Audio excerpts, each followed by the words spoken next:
আমি ভিডিও তো ছাড়তে চাইতেছিলাম না, কিন্তু মনে হলো আমারও কিছু বলার দরকার।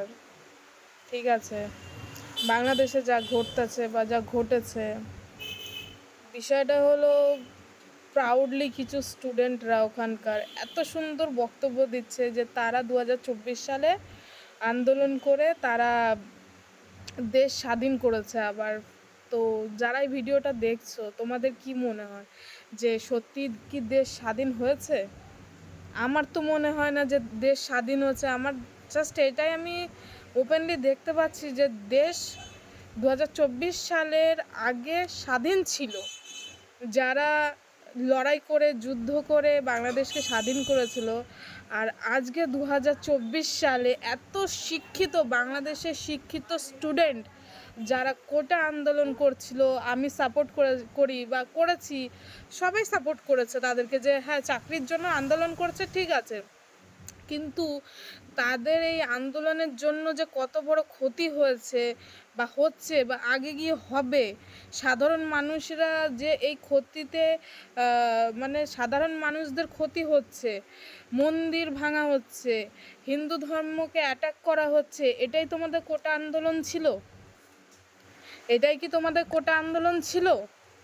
আন্দোলন মানে কি? মানে আমি তো বুঝতে পারছি না এটা কি ধরনের আন্দোলন হলো। মানে আন্দোলন ছিল চাকরি, কোটা আন্দোলন, তো সেখান থেকে ডাইরেক্ট মানে মন্দির ভাঙা হচ্ছে, হিন্দু ভাইদের মারা হচ্ছে, হিন্দু মানুষদের ঘর বাড়ি ভেঙে ফেলা হচ্ছে, মন্দির মূর্তি। কেন? এটা তো কোনো ধর্ম আন্দোলন ছিল না শুরু থেকেই, এটা একটা কোটা আন্দোলন ছিল। আর এই যে কিছু মামনি, এমনি রিসেন্টলি একটা ভিডিওতে দেখলাম মামনি বলছে বাংলাদেশকে স্বাধীন কারা করেছে?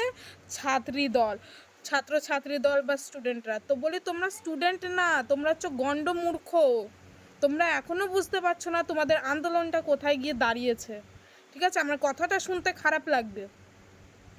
আন্দোলনে যারা জিতেছিল, বলি যারা বাংলাদেশকে 2024 সালের আগে দেশ স্বাধীন করেছিল, তারা কি স্বাধীন করানোর পর কি দেশটাকে লুটেছিল বা দেশের সম্পত্তি চুরি করেছিল?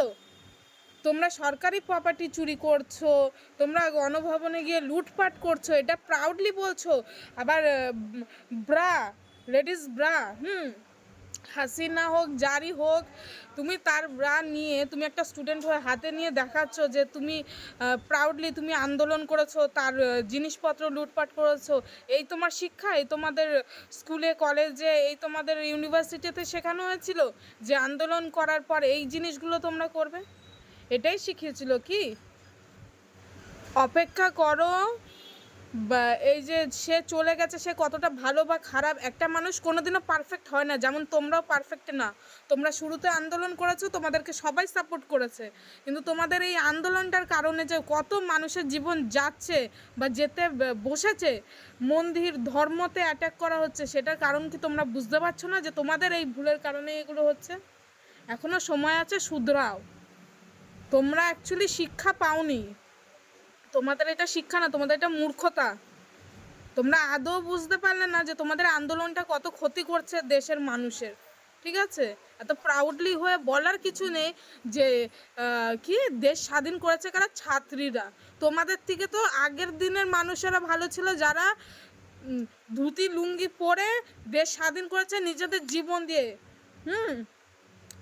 2024 সালের আগে যারা দেশ স্বাধীন করেছে, তারা নিজেদের জীবন দিয়ে দেশ স্বাধীন করেছে। হ্যাঁ, তোমরা যখন আন্দোলন করেছো তোমাদেরও অনেক ছাত্রছাত্রী মারা গেছে, তাদের উপর অ্যাটাক করা হয়েছে, যাই হোক সাপোর্ট করা হয়েছে তোমাদেরকেও, কিন্তু তোমাদের এই আন্দোলনের পরিণতি আরও মানুষের যারা এতে জড়িত ছিলই না তাদের উপর অ্যাটাক করা হচ্ছে। তোমরা কি এটা বুঝতে পারছো না? এটাকে তোমরা কিভাবে রক্ষা করবে? আজকে তোমাদের দেশে থাকা হিন্দুদের ওপর এরমভাবে অত্যাচার করা হচ্ছে, তোমরা অন্য দেশে তোমাদের মুসলিম ভাইদের ওপর অত্যাচার করা হলে তোমরা জাস্টিস চাও, হ্যাঁ না? তোমরা এই চাও ওই চাও, বলো আল্লাহ দেখবে এ দেখবে। তা আমি বলি ভাই, যে এখন যে তাদের ওপর অত্যাচার করা হচ্ছে তোমরা কেন রক্ষা করতে পারছো না? কেন এত ফুর্তি মারাবা না? ঠিক আছে, সময় আসছে তোমাদেরও ঘনাবে, ভিক্ষা করে খাইতে হইব। ঠিক আছে, শুধরায় যাও, এখনো সময় আছে, শুধরায় যাও। প্রাউডলি বলার কিছু হয় নাই। তোমরা এমন মহৎ কাজ করো নাই যাতে মানুষের জীবন বাঁচবে, তোমরা মানুষের জীবনটা আরও ঝুঁকিতে ফেলাইছো। বিষয়টা বোঝো।